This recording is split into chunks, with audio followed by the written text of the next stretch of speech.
ভারতীয় বাংলা ও হিন্দি টিভি সিরিয়ালে জনপ্রিয় অভিনেত্রী আদ্রিজা রায় চলচ্চিত্রে অভিনয় করেছেন, তবে হিন্দি টিভি ধারাবাহিকে অভিনয় করেই অধিক খ্যাতি পেয়েছেন। এবার বিয়ের মধ্য দিয়ে জীবনের নতুন অধ্যায়ে পা রাখতে যাচ্ছেন আদ্রিজা।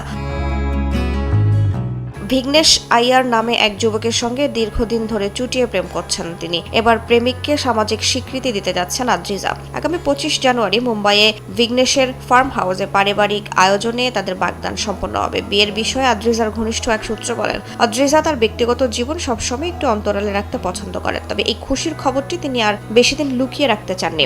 আগামী 25 তারিখের অনুষ্ঠানটি মূলত ঘরোয়া আয়োজনে সীমাবদ্ধ থাকবে, যেখানে কেবল ঘনিষ্ঠ বন্ধু-বান্ধব এবং আত্মীয়-স্বজন উপস্থিত থাকবেন। আদ্রিজার হবু বর দক্ষিণ ভারতের বাসিন্দা, অন্যদিকে আদ্রিজা বাঙালি, কলকাতার মেয়ে, তাই তাদের সংস্কৃতি সম্পূর্ণ আলাদা। আদ্রিজা দীর্ঘদিনের স্বপ্ন তার বিয়েতে যেন দক্ষিণ ভারতীয় বাঙালি উভয় রীতির প্রতিফলন ঘটে, আর এ ধরনের আয়োজনের জন্য বেশ সময় প্রয়োজন।